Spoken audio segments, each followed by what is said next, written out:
론스타 측이 국제투자분쟁해결센터에 제출한 청구인 재답변서에 후보자의 서면 진술의 일부가 인용되어 있었습니다. 그런데 그 인용된 내용이 놀라운 내용이었습니다. 후보자는 당시 한국 사회는 외국 자본에 대한 부정적인 정서가 너무 강하다며 국회와 국민, 언론 매체들이 모두 외국 자본에 대해 지나치게 국수주의적인 것은 문제가 있다. 이렇게 얘기를 했습니다. 국민들의 정서가 매우 안 좋아서 자기네들한테 굉장히 부당한 대우를 했고 또 굉장히 큰 손해를 끼쳤다라고 하는 것이 론스타 측의 어떤 핵심적인 소송 전략인데, 이런 상황에서 우리 후보자께서 국민, 국회, 언론 모두가 너무 지나치게 국수주의적이다 이렇게 발언한 것은 론스타 측에 굉장히 유리한 그런 진술로 생각이 됩니다. 아닙니다. 맞습니까? 틀린 겁니다. 제가 얘기한 거는 론스타와 연관해서 얘기한 게 아니에요. 그는 딴 자리에서 얘기한 거를 그러니까 그렇게 론스타와 연관이 되지 않는다 하더라도 어떻든 론스타가 잘못 알았다는 외국 얘기를 자본에 했습니다. 대한 후보자님의 그런 시각을 보여주는 거지 않습니까? 아닙니다. 공직자로서 매우 부적절한 발언이고 의원님, 국민의 한 사람으로서 제가 볼 때는 않습니다. 현저하게 균형 감각을 상실한 발언이다. 아니야, 저는 그렇게 아닙니다. 생각합니다. 그렇지 않습니다. 그거는 사과하셔야 됩니다. 아닙니다. 아니면은 그건 그렇지 않습니다. 전체 답변서를 내서 해명을 하셔야죠. 그거는 제가 가지고 있지 않은데 어떻게 내겠습니까? 어떻게 그 중요한 문서를 제가 가지고 있지 기억을 않는 게 하고 말이 있는- 됩니까? 아니 그러면 그거는 정부는 가지고 있으니까 정부에 요청을 하시면 받을 수 있을지 모르겠습니다. 모빌 오일 코리아하고 임대차 계약을 89년도 정도에 95년도에 하셨다고 돼 있는데요. 후보자께서 통상무역실장을 하시던 때입니다. 그때 근저당권이 1억 7천만 원이 설정이 되어 있습니다. 이 무렵에 아마 계약이 체결된 것으로 알고 있습니다. 그런데 96년 3월에 보면은 모빌사가 석유개발공사의 베트남 천연가스전 사업을 참여를 합니다. 매장된 LNG 가스 양이 한 60억 불 정도, 우리 하나로 치면 7조 6천억 규모의 큰 사업에 모빌사가 참여를 하고요. 임대차 계약서에 임대인은 후보자로 돼 있고요. 네. 임차인은 이 회사로 돼 있습니다. 네. 그리고 이 계약서를 후보자가 공직에 있을 때 재산 등록하지 않습니까? 네. 그때 이 계약서 신고해야 됩니다. 그걸 모르셨습니까? 그러니까 제가 아마 신고는 했겠죠. 그래가지고 얼마 정도를 받았다는 것도 신고를 했을 거고요. 신고를 했는데 거기에 따라서 어느 회사였는지는 거기에 따라서 종합소득세를 다 냈을 겁니다. 신고를 했는데 어느 회사였는지는 지금 모르겠다는 이 말씀이신가요? 저는 기억이 안 나요. 기억이 안 난다. 네, 수십 년 전 거를 기억날 수도 없고. 자, 이 회사들이요. 우선 저 사람의 저 프로젝트에 대해서는 후보자님, 이 저는 회사들이 들어본 적도 없어요. 후보자님, 이 회사들이 네. 후보자가 차관으로 재직할 때 통상산업부 거기 관련된 산하 기관의 공기업들하고 엄청난 특혜를 받아가지고 큰 사업권을 그거는 좀 저하고는 따냈어요. 아무 상관이 없는 얘기죠. 자, 그러면은 그리고 그게 특혜인지 아닌지도 지금 의원님께서 후보자께서는 내 집을 임차해서 들어온 이 기업들이 내가 공직으로 있는 이 산하 기관에 특혜를 받고 있는데 그런 일이 없도록 당연히 관리를 하셔야 되는 거 아닙니까? 중개소를 통해서 집을 세를 낸 것하고 업무에 있어서, 그것도 공무에 있어서 어떤 특혜를 준다는 거는 상상할 수도 없는 일이, 지금 의원님들께서 국민들한테 아주 이상한 인상을 지금 심어주고 계시는 겁니다. 아니 저 특혜를 받았다는 게 도대체 저하고 무슨 상관이 있는 거예요? 저는 만나본 적도 없고 저런 프로젝트가 진행되는지 알지도 못했고, 또 저하고 같이 일했던 석호위 행정관이 당시에 청와대의 일은 자, 후보자님. 새로이 김영삼 정부가 출발해가지고 자, 후보자님. 정말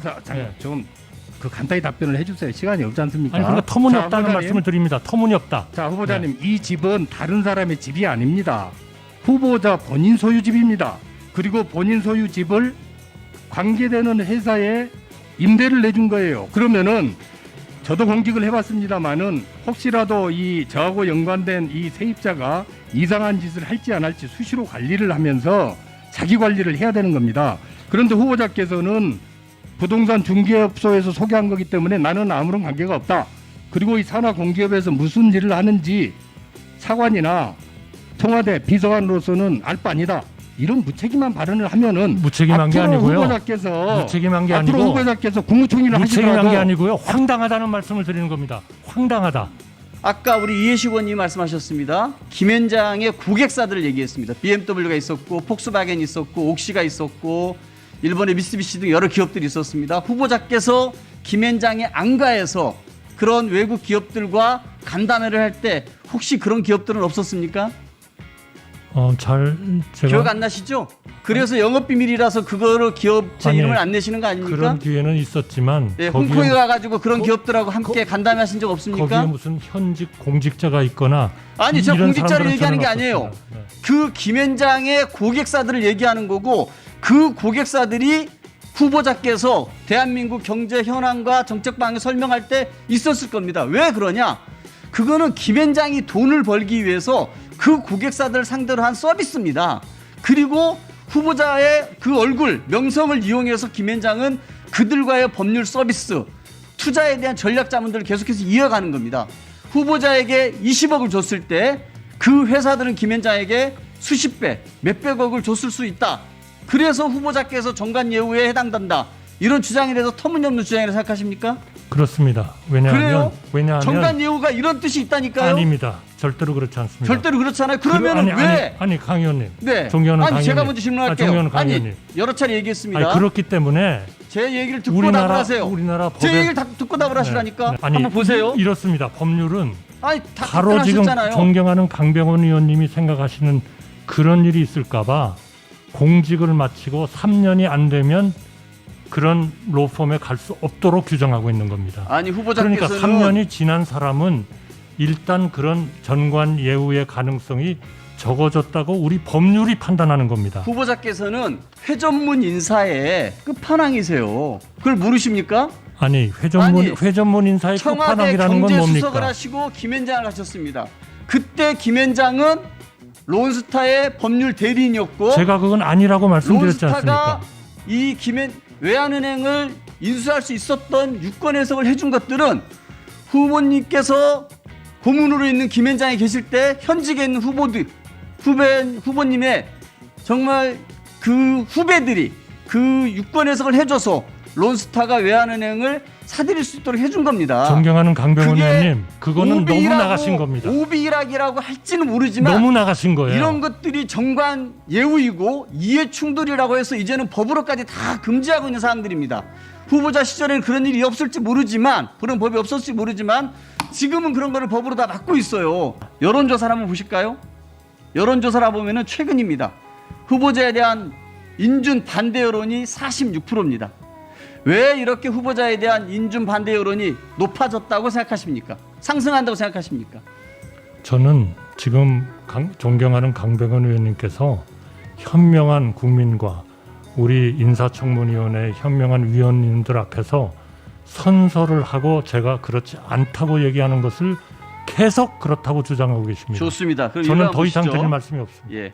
청와대에서 김앤장으로, 김앤장에서 총리로, 총리에서 김앤장으로, 다시 김앤장에서 총리로. 이거 해도 너무하는 거 아닙니까? 국민 반대 여론도 이렇게 높은 마당에 꼭 그렇게까지 다시 총리를 하셔야 속이 후련하시겠습니까?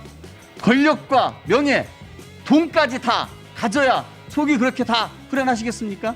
존경하는 강병원 의원님, 그렇게 좋다는 모든 거를 버리고 제가 지금 총리로 지명하는 그 제의를 받아들인 겁니다. 그리고 강병원 의원님 지금 말씀하신 거는 나가셔도 한창 너무 나가셨습니다. 그 자리에 앉아 계시니까 불편하시지요?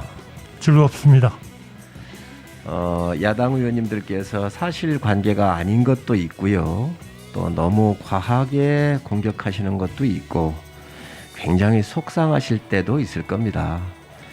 그러나 그런 과정을 국민들께서 보시면서 아 이게 아니구나 알고 갈 때 우리 후보자님의 인품이나 실력, 정직성, 천명성이 더 국민들한테 안정감을 주고 또 총리로서 역할을 하실 때 존경을 한 몸에 받으실 수 있는 거기 때문에 지금 다소 과한 공격을 받고 억울한 게 있으셔도 공직자로서 당연히 소화하는 과정이라 이렇게 생각을 하시고 넘어가셨으면 좋겠습니다.